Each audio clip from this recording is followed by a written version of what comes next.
So let's say I've got children and they're misbehaving.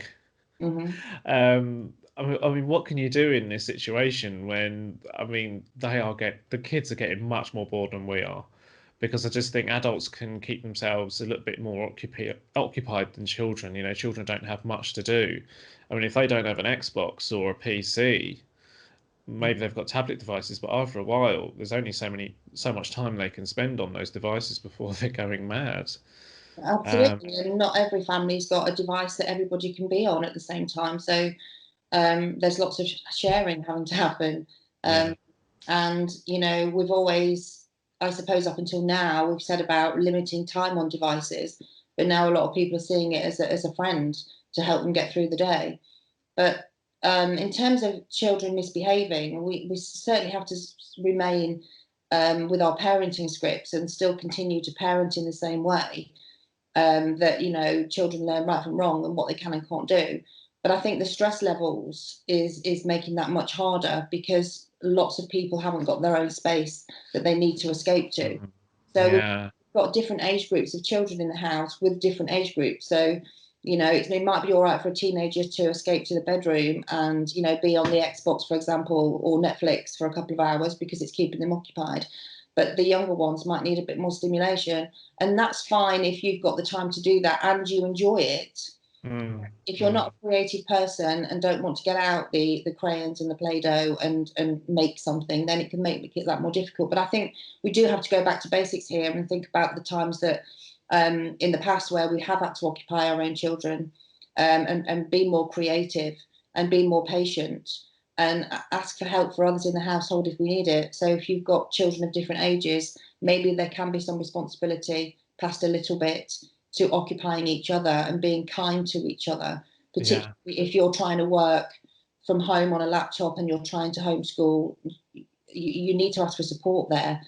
But I know that's an easy answer when you've got the different age groups. What do you mean by ask for support? Do you mean from your partner?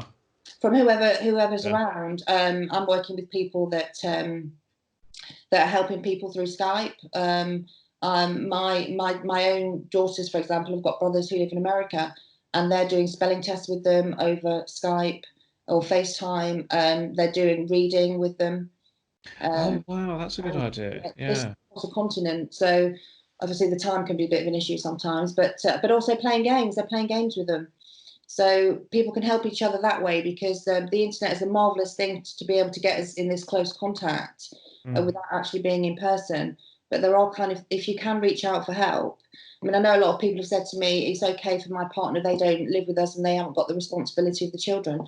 But maybe you have to ask for that and say, well, for 2 hours a day, you do have to do some homeschooling with me, and you can do that over video, um, in any which way that's appropriate, really. But you do have to ask for that help if you're feeling stressed, because it's not going to get any easier in the immediate future, and the schools aren't talking about going back anytime soon.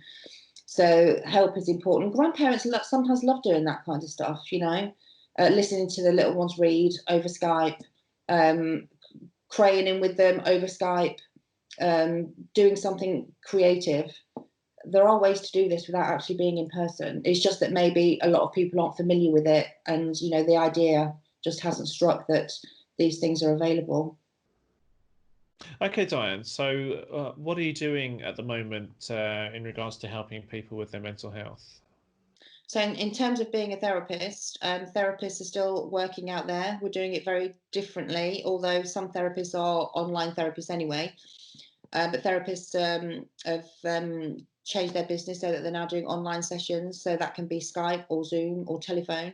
So people that do need the mental health support, there is people out there still offering sessions. So if you do feel you need counselling, and some people have put it on hold, thinking we'll do all this when the lockdown's over. If you do need it, there are people out there that can help you.